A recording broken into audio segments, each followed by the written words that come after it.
Hello student, class 12th exercise 13.3 question number first और second हम discuss कर चुके हैं। क्वेश्चन नंबर थर्ड देखते हैं।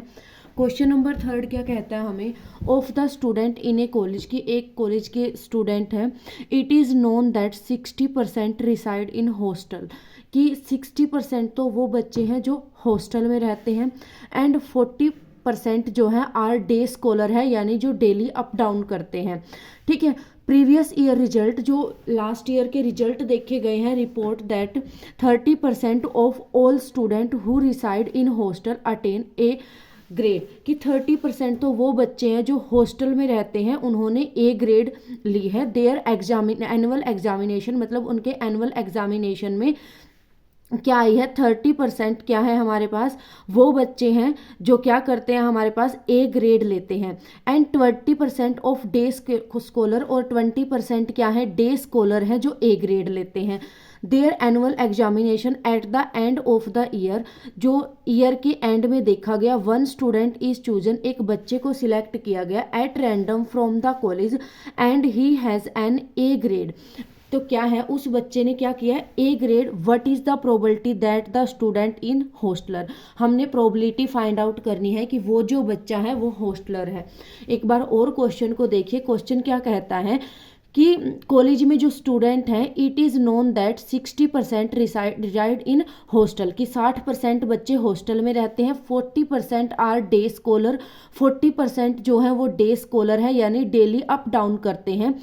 प्रीवियस ईयर रिजल्ट, जो प्रीवियस ईयर्स के रिजल्ट हैं उनकी रिपोर्ट के according 30% all student who reside in hostel, कि 30% वो बच्चे हैं जो हॉस्टल में रहते हैं और ए ग्रेड हासिल करते हैं। 20% वे बच्चे हैं जो डेली अप डाउन करते हैं और ए ग्रेड हासिल करते हैं एनुअल एग्जामिनेशन में। At the end of the year, जो ईयर के एंड में देखा गया, वन स्टूडेंट इज चूजन, एक बच्चे को सिलेक्ट किया गया at random from the college and he has a grade, और उस बच्चे की ए ग्रेड आई है। What is the probability that, हमने प्रोबेबिलिटी देखनी है, द स्टूडेंट इज हॉस्टलर, कि जो वो बच्चा है वो क्या हो, हॉस्टल का हो। सबसे पहले हम मानेंगे, हमने ले लिया इवन को इवेंट मान लिया, इवन को इवेंट मान लेंगे कि वो बच्चा जो है हॉस्टलर है, और E2 को इवेंट मान लेंगे डे स्कॉलर का। ठीक है, ले लिया हमने, let E1 is event for hostler, और E2 क्या मान लिया हमने,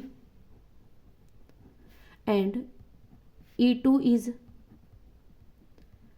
event for day scholar।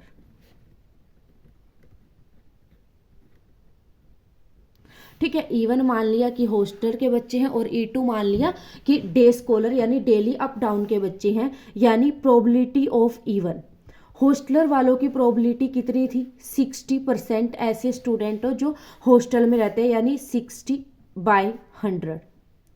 ठीक है, उसके बाद 0 से 0 कैंसल, 2 3 जा 6, 2 5 जा 10, कितना आया हमारे पास, 3/5। PE2 जो डे स्कॉलर्स हैं, E2 कितना था, कितने परसेंट बच्चे हैं जो डेली अप डाउन करते हैं, 40%, यानी 40/100, कितना आया, 2 2 जा 4, 2 5 जा 10, कितना आया हमारे पास, 2/5। उसके बाद जो बच्चे, क्या बोला है उन्होंने, ये तो सिर्फ ये बात थी, इवन हमने मान लिया कि 60% बच्चे हॉस्टल में रहते हैं, 40% बच्चे डे स्कॉलर हैं। अब बात है कि 30% वो बच्चे हैं जो हॉस्टल में रहते हैं और ए ग्रेड हासिल करते हैं, यानी A/E1 जो क्या है हमारे पास, हॉस्टल में रहते हैं और ए ग्रेड हासिल करते हैं। ठीक है, देखिए कितने ऐसे बच्चे थे, 30%, यानी 30/100, कितना आ गया हमारा, 3/10। उसके बाद A/E2, यानी वो बच्चे जो ए ग्रेड हासिल करते हैं और डे स्कॉलर है, यानी डेली अप डाउन करते हैं। E1 जो है वो किस चीज़ को दिखाता है, कि बच्चे हॉस्टल वाले हैं। E2 क्या है, डे स्कॉलर वाले हैं। ए ग्रेड वो हासिल करते हैं जो हॉस्टल में रहते हैं, और ए ग्रेड वो हासिल करते हैं जो डे स्कॉलर हैं। डे स्कॉलर कितने थे जिन्होंने ए ग्रेड ली थी हमारी, 20%। 0 से 0 कैंसिल, कितना आया, 1/5। ठीक है, अब देखिए अब हमने क्या करना है, यहाँ पर 60% वो बच्चे हैं जो हमारे हॉस्टल में रहते हैं, 40% वो बच्चे हैं जो हमारे डे स्कॉलर हैं, 30% वो बच्चे हैं जो हॉस्टल में रहते हैं और ए ग्रेड लेते हैं, 20% वो बच्चे हैं जो डे स्कॉलर हैं और ए ग्रेड हासिल करते हैं। यहाँ तक at the end of the year, साल के लास्ट में एक बच्चे को सिलेक्ट किया गया the college and he has an A grade, और उस बच्चे ने ए ग्रेड भी हासिल की थी। ए ग्रेड तो अब दोनों ने की है। What is the probability that the student is hosteller, हमने प्रोबेबिलिटी निकालनी है कि वो बच्चा जो है वो क्या हो, हॉस्टलर हो। और हॉस्टलर हमारा क्या था, E1, यानी वो बच्चा क्या हो, उसने ए ग्रेड हासिल की है और वो बच्चा हॉस्टल का हो। यानी हमने क्या निकालना है, बेस थ्योरम और E1/A। E1/A क्या होगा हमारा, PE1, प्रोबेबिलिटी ऑफ A/E1। नीचे को कंप्लीट रहता है हमारा दोनों probability, E1 PA/E1 plus PE2 probability of A/E2। लिखेंगे PE1 कितना था हमारा, 3/5 मल्टीप्लाई A/E1 कितना है हमारा, 3/10। E1 कितना है, 3/5। A/E1 कितना है हमारा, A/E1 कितना है हमारा, 3/10 प्लस PE2 कितना है हमारा, 2/5। A/E2 कितना है हमारा, 1/5। सोल्व करेंगे, 3 3 जा PE1/A, ठीक है, 3 3 जा 9, 10 5 जा 50, नीचे 3 3 जा 9, 10 5 जा 50, 2 1 जा 2, 5 5 जा 25, ठीक है। उसके बाद देखिए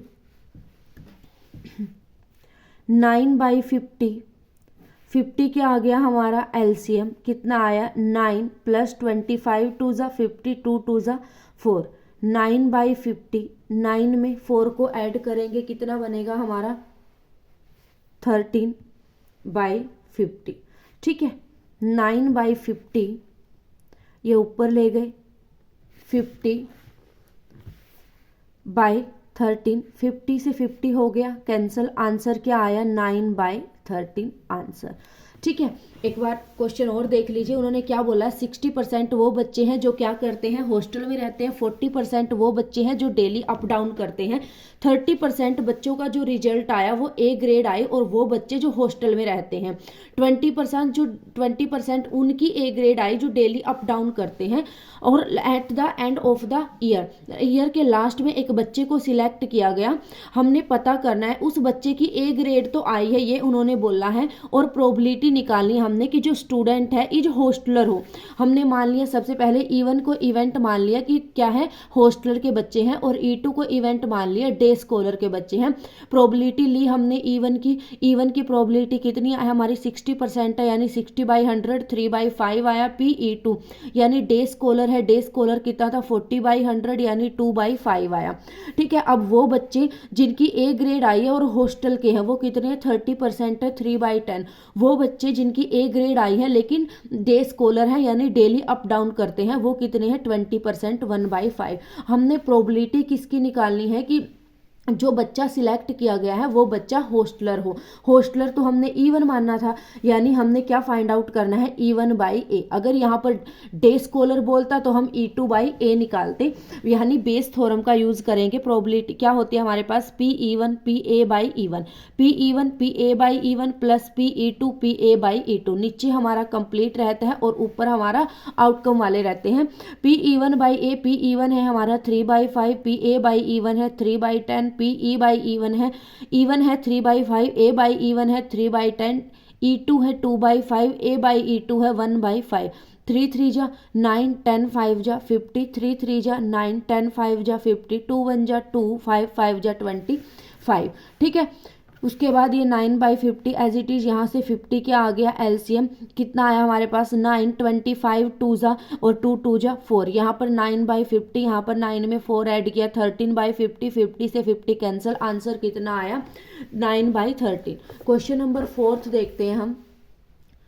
क्वेश्चन नंबर 4 में क्या बोला है, in answering a question on multiple choice test, कि मल्टीपल चॉइस टेस्ट का एक टेस्ट होता है, a student either knows the answer, कि एक बच्चा या तो उसका आंसर जानता है और गैसेज, या फिर उसका आंसर गैस करता है, क्योंकि मल्टीपल चॉइस क्वेश्चन में क्या है, या तो बच्चा आंसर का करेक्ट आंसर जानता है या फिर वो उसको गैस करता है यानी तुक्का मारता है।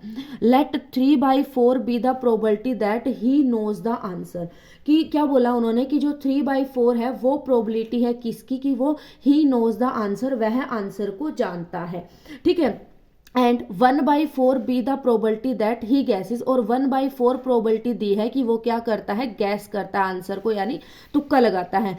एज्यूमिंग दैट, हमने मान लिया, a student who guesses at the answer will be correct, कि बच्चा आंसर को गैस करता है और उसका आंसर भी करेक्ट मिलता है, उसकी प्रोबेबिलिटी कितनी है, 1/4। What is the probability that the student knows the answer, हमने प्रोबेबिलिटी निकालनी है कि बच्चा आंसर को जानता है, given that answer is correctly, और उसका आंसर सही भी निकलता है। लिया हमने सबसे पहले इवेंट मानेंगे, इवन ले लिया हमने, is event of answer known.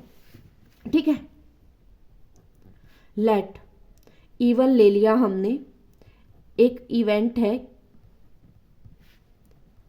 कि बच्चा जो है वो आंसर को जानता है।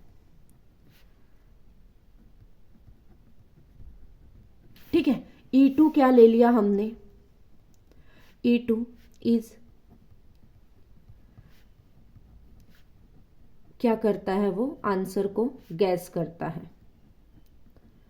ठीक है, E1 हमने ले लिया कि बच्चा क्या है, आंसर को जानता है, और E2 हमने ले लिया कि जो बच्चा है वो क्या करता है, आंसर को गैस करता है। लेंगे हम प्रोबेबिलिटी ऑफ E1, क्या बोला था उन्होंने कि वो उसको जानता है, उसकी प्रोबेबिलिटी कितनी दी थी हमें, 3/4। Let 3/4 be the probability that he knows the answer, कि अगर बच्चा आंसर को जानता है उसकी प्रोबेबिलिटी कितनी है, 3/4 है। ले लिया हमने, कितनी प्रोबेबिलिटी है, 3/4।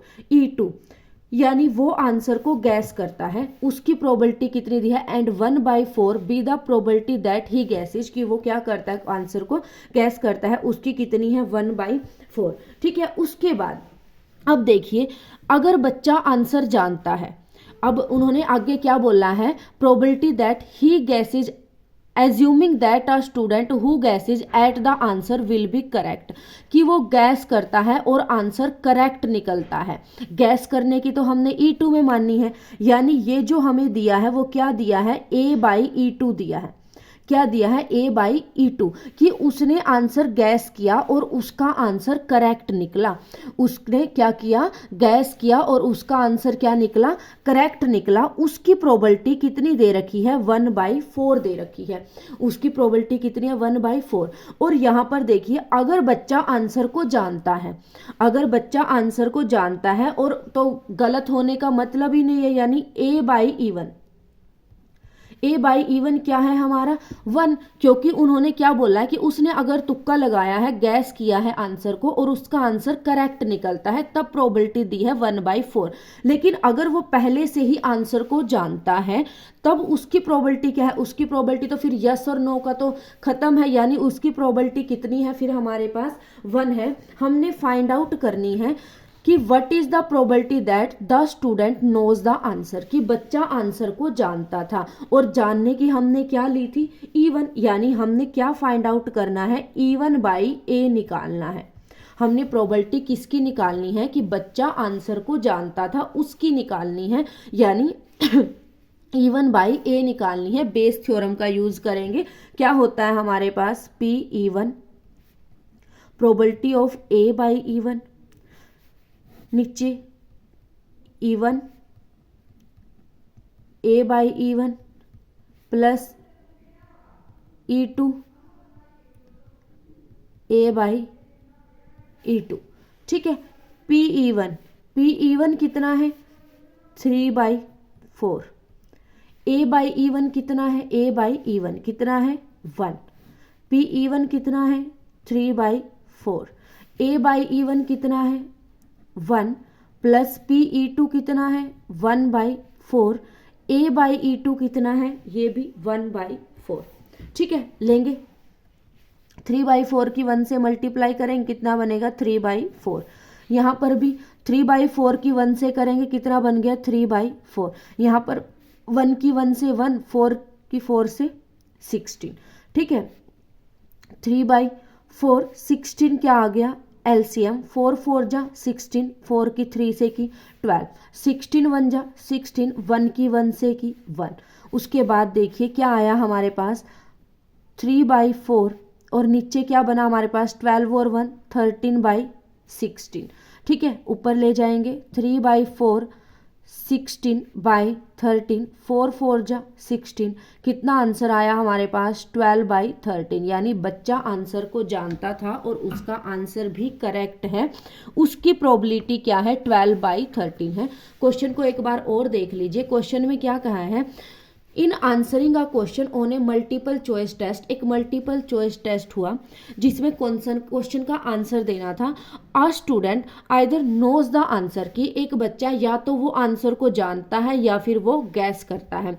3/4 प्रोबेबिलिटी दी है कि ही नोज द आंसर, वह आंसर को जानता है, यानी P इवन इवेंट मानना हमने कि वो आंसर को जानता है। E2 इवेंट मान लेंगे कि उसने आंसर को गैस किया है।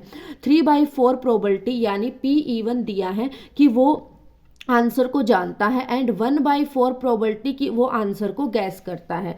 ठीक है, assuming that a student who guesses at the answer will be correct probability. उन्होंने दिया है कि बच्चे ने आंसर को गैस किया और उसका आंसर भी करेक्ट निकला, यानी आंसर भी क्या निकला करेक्ट निकला। उसने गैस किया, गैस तो हमने E2 मानना है, यानी ये किसकी वैल्यू है PA/E2 की वैल्यू है। और इवन की वैल्यू अगर वो पहले से ही आंसर जानता है, ठीक है, तो गलत होने का तो कोई वो है ही नहीं और उसका आंसर भी करेक्ट है, उसकी प्रोबेबिलिटी क्या है हमारे पास 1 है।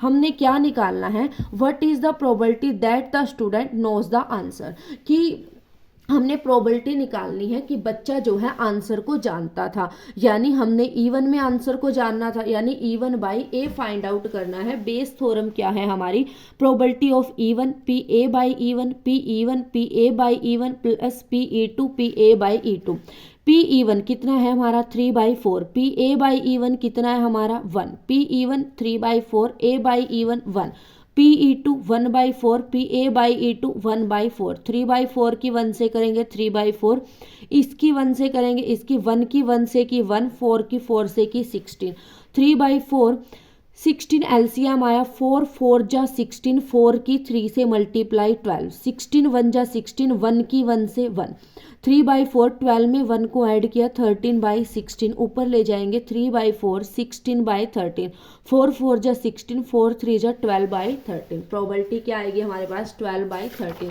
क्वेश्चन नंबर 5 देखते हैं। क्वेश्चन नंबर 5 क्या है हमारा, A laboratory blood test is 99% effective in detecting a certain disease। ठीक है, एक लेबोरेटरी टेस्ट ब्लड टेस्ट होता है जो 99% क्या है इफेक्टिव है। ठीक है, उसके बाद 99% क्या है वो इफेक्टिव है डिसीज की। ठीक है, उसके बाद देखिए when it is in fact percent, however the test also is a false positive result। False positive result देती है तब क्या है 0.5% of the healthy person, healthy person पर वो 0.5% पॉजिटिव रिजल्ट देती है कि बंदे हेल्दी भी हैं और पॉजिटिव रिजल्ट भी दे रही है 0.5% पर। If 0.1% of the population actually has the disease, और 0.1% वो है जिनको डिसीज है। What is the probability that a person has the disease given that his test result is positive, कि उसका जो रिजल्ट टेस्ट है वो क्या आता है पॉजिटिव है। सबसे पहले हम E1 E2 इवेंट मानेंगे। हमने मान लिया E1 is event for disease person, कि जिनको बीमारी है वो मान लिया हमने। Let E1 is event for disease person, कि क्या है उनको बीमारी है। E1 ये ले लिया और E2 क्या ले लिया कि वो जो है हमारे पास वो क्या है नॉन डिसीज पर्सन है। E2 क्या ले लिया, E2 एक इवेंट है फॉर नॉन डिसीज पर्सन की जिनको बीमारी नहीं है। ठीक है, लेंगे सबसे पहले प्रोबेबिलिटी ऑफ E1 यानी 0.1% ऐसे हैं जिनको क्या है बीमारी है यानी पॉजिटिव रिजल्ट है। 0.1% क्या है पॉजिटिव रिजल्ट है। तो देखिए अगर इतनों को है तो कितनों को नहीं है E2। सबसे पहले E1 को निकाल लेते हैं। 0.1% है, परसेंट के नाम का क्या आ गया नीचे 100 आ गया यानी क्या बन गया हमारा 0.001। ठीक है, E2 क्या करेंगे 1 में से माइनस कर देंगे कि जिनको है और जिनको नहीं है 1 में से उसको क्या कर देंगे हम लेस कर देंगे 001। 1 में से लेस करेंगे कितना आएगा हमारे पास 9 यानी 0.999 वो हैं जो क्या है जिनको बीमारी नहीं है। ये सिर्फ वो था कि डिसीज है या डिसीज नहीं है। ठीक है, टेस्ट अब चलेगा हमारे पास। ये तो वो है कि जिनको बीमारी है और जिनको बीमारी नहीं है। उसके बाद देखिए हमने क्या ले लिया, अब क्या है हमारे पास वो लेने हैं यानी A/E1 जो क्या हो हमारे जिनको बीमारी है और पॉजिटिव रिजल्ट आता है। जिनकी क्या है बीमारी है और पॉजिटिव रिजल्ट आता है वो कितने हैं 99% इफेक्टिव है। कितना है हमारे पास 99% यानी परसेंटेज हटाएंगे कितना आया 100। कितना बन गया हमारे पास 0.99। ठीक है, उसके बाद बात आई किसकी P प्रोबेबिलिटी ऑफ A/E2। ठीक है, यानी वो जो क्या हो हमारे पास A/E2 कि जो हेल्दी हैं जिनको डिसीज है ही नहीं, ये तो वो है जिनको डिसीज थी 99% तो, और A/E2 क्या है हमारे पास जो हेल्दी पर्सन है लेकिन फिर भी पॉजिटिव रिजल्ट है वो कितना था हमारा 0.5% यानी 0.5 बाय कितना आया 100। कितना बन गया हमारे पास 0.005 वो है जो हेल्दी है लेकिन पॉजिटिव रिजल्ट है। हमने निकालना क्या है his test result in positive की रिजल्ट पॉजिटिव आए और पॉजिटिव की यानी डिसीज की बीमारी है यानी हमने क्या निकालना है E1/A निकालना है। एक बार और क्वेश्चन देख लीजिए। क्वेश्चन में क्या बोला है, एक लेबोरेटरी ब्लड टेस्ट होता है 99% इफेक्टिव है वो टेस्ट। ठीक है, एक ब्लड टेस्ट क्या है 99% इफेक्टिव है लेकिन 1% ऐसा है कि वो इफेक्टिव ना हो। ठीक है, किसी भी बीमारी को डिटेक्ट करने के लिए when it is in fact percent however the test also it false positive result for 0.5% for healthy person कि जिनको बीमारी नहीं है और उनका रिजल्ट पॉजिटिव दे रही है। वो जिनको बीमारी नहीं है 0.5% यानी हेल्दी पर्सन है। हमने 2 इवेंट ले लिए, एक इवेंट ले लिया जिनको बीमारी है और दूसरा ले लिया जिनको बीमारी नहीं है। हमने E1 लिया यानी इफ 0.1% ऑफ पॉपुलेशन यानी पूरी जनसंख्या का 0.1% एक्चुअली हैज द डिसीज। ठीक है, कि बीमारी है हमने ले लिया यानी जिनको बीमारी है PE1 कितना बन गया हमारा 0.1%। PE1 कितना बना 0.1%। कितना बना 0.1/100 0.001। P प्रोबेबिलिटी ऑफ E2 यानी ये तो होने की है, अब ना होने की 1 में से क्या कर देंगे हम लेस कर देंगे। कितनी बन गई 0.999। उसके बाद 99% उन्होंने पहले ही बोल दिया कि डिसीज को खत्म करने के लिए इफेक्टिव है यानी A/E1 की बीमारी है उन्हीं की तो खत्म होगी बीमारी है और वो पॉजिटिव रिजल्ट दे रही है यानी 99%। और PE2 A/E2 यानी 0.5% वो है जिन पर पॉजिटिव दे रही है लेकिन वो हेल्दी पर्सन है। ये क्या बना हमारा 0.005। हमने फाइंड आउट करना है E1/A यानी हमने पॉजिटिव का रिजल्ट फाइंड आउट करना है। प्रोबेबिलिटी जो करनी है हमने रिजल्ट इज पॉजिटिव और पॉजिटिव तो हमारा E1 वाला मानना था तो हमने क्या करना है प्रोबेबिलिटी ऑफ E1/A। ठीक है, देखेंगे E1/A बेस थ्योरम यानी probability of E1 probability of A/E1 नीचे भी E1 A/E1 plus E2 A/E2 रखेंगे। प्रोबेबिलिटी ऑफ E1 कितनी थी हमारी 0.001 लिख दिया 0.001 मल्टीप्लाई A/E1 कितना था हमारा 0.99। नीचे प्रोबेबिलिटी ऑफ E1 कितनी है 0.001 A/E1 है 0.99 प्लस PE2 कितना है हमारा 0.999 मल्टीप्लाई A/E2 कितना है हमारा 0.005। ठीक है, सॉल्व करेंगे। 99 की 1 से मल्टीप्लाई की कितना आया 99, जितने डिजिट के बाद पॉइंट है उतनी डिजिट लगा देंगे 2 3 4 5 1 2 3 4 5 ये आ गया हमारा। ठीक है, नीचे भी सेम क्या आ गया यहाँ पर 0.00099 प्लस ऐसे ही सेम यहाँ पर 999 की 5 से मल्टीप्लाई कर लेंगे।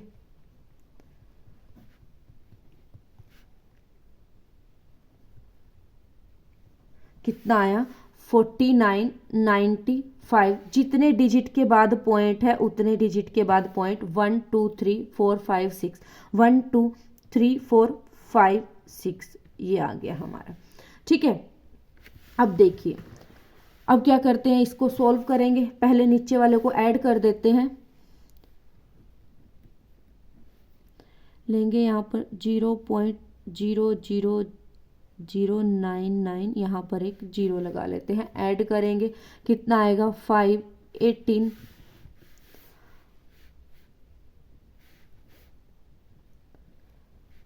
कितना आया हमारे पास, ऊपर वाला सेम रखेंगे 0.00099 बाय कितना है हमारा 0.005985। ठीक है, उसके बाद क्या कर देते हैं पॉइंट हटा देते हैं। ऊपर वाले के नाम के नीचे क्या आ गई हमारे पास 2 3 4 5 0 1 2 3 4 5 और नीचे वाले के नाम की 6 कितनी आ गई 1 2 3 4 5 6 5 0 से 5 0 क्या हो गई कैंसिल हो गई। क्या बचा हमारे पास 990 बाई में कितना बचा 5985। ठीक है, कैंसिल कर लो, कैंसिल करना है तो 5 1 जा 5 कितना बचा 4 5 9 जा 45 कितना बचा 4 5 8 जा 40 5 1 जा 5 5 1 जा 5 4 बचा 5 9 जा 45 कितना बचा 3 5 7 जा 35। यहीं तक छोड़ देते हैं, आगे कैंसिल करना है तो कैंसिल कर लेना। ठीक है, यह आंसर है। नेक्स्ट क्वेश्चन देखते हैं हम। क्वेश्चन नंबर 6 क्या कहता है हमें,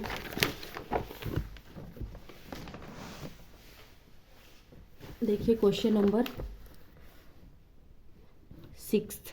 क्वेश्चन नंबर 6 क्या कहता है, देयर आर 3 coins कि 3 सिक्के हैं। 1 is 2 coin having head on both side कि एक तो ऐसा सिक्का है जिसके दोनों साइड ही हेड हो।